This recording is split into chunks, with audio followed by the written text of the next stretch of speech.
नमस्कार, मैं आपकी होस्ट नेहा और आप देख रहे हैं टीवी द्वापरा।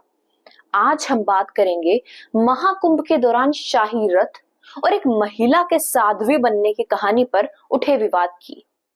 30 साल की मॉडल हर्षा रिछारिया ने आध्यात्मिक जीवन की ओर रुख बढ़ाकर सुर्खियां बटोरी, लेकिन पेशवाई के दौरान शाही रथ पर बैठने से विवाद खड़ा हो गया। आइए जानते हैं क्या है पूरी कहानी। 4 जनवरी को प्रयागराज में महाकुंभ के लिए निरंजनी अखाड़े की पेशवाई निकली। पेशवाई में संतों और अनुयायियों के साथ शाही रथ पर बैठी हर्षा रिछारिया ने सभी का ध्यान खींचा।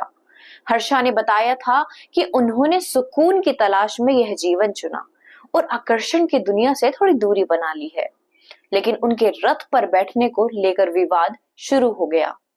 पेशवाई के दौरान मीडिया ने जब उनसे साध्वी बनने पर सवाल किया तो हर्षा ने कहा कि वे साध्वी नहीं हैं, बल्कि दीक्षा ग्रहण करने की प्रक्रिया में हैं।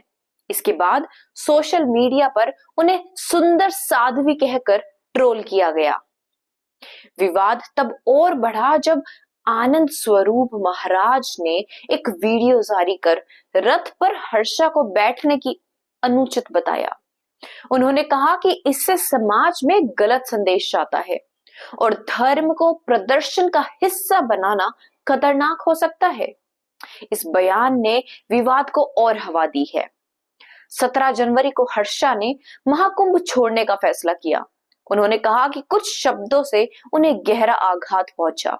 उनके मुताबिक वे इतनी उम्मीद नहीं कर रही थी कि प्रयागराज में इस तरह की बातें सुनेंगी, लेकिन इस दौरान अखाड़ा परिषद ने अध्यक्ष रवि पुरी उनके समर्थन में आगे आए।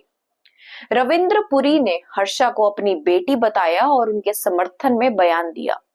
उन्होंने कहा, हर्षा उत्तराखंड की बेटी है, वे दुर्गा का रूप है, उनके खिलाफ गलत बातें फैलाना उचित नहीं है। रथ पर बैठने में कोई पाप नहीं है।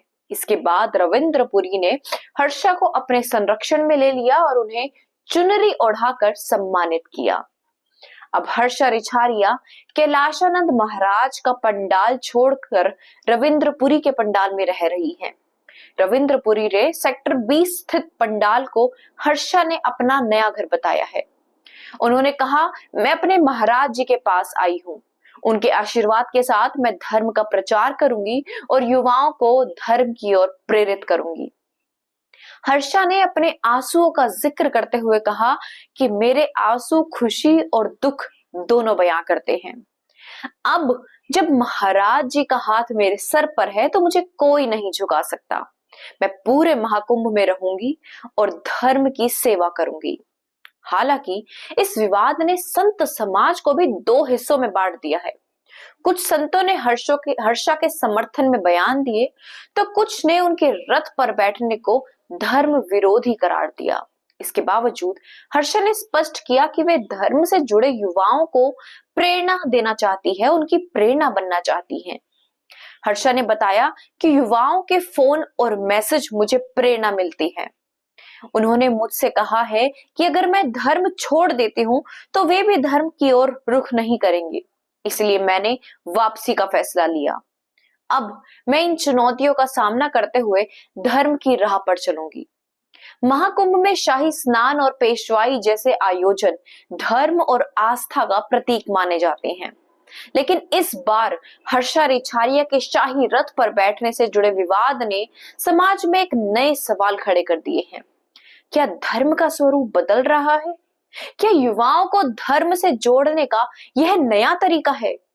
यह तो वक्त ही बताएगा। तो ये थी महाकुंभ और हर्षा रिछारिया से जुड़ी पूरी कहानी। आपकी क्या राय है इस पूरे विवाद पर? हमें कमेंट के जरिए जरूर बताएं। ऐसे ही खबरों के लिए देखते रहे टीवी द्वापरा। तब तक के लिए धन्यवाद।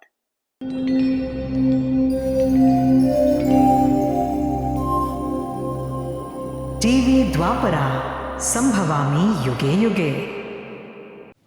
अगर ये प्रोग्राम आपको अच्छी लगी तो लाइक, शेयर और कमेंट करें। टीवी द्वापरा के प्रोग्राम्स को हमेशा देखने के लिए सब्सक्राइब करें, बेल आइकॉन दबाएं।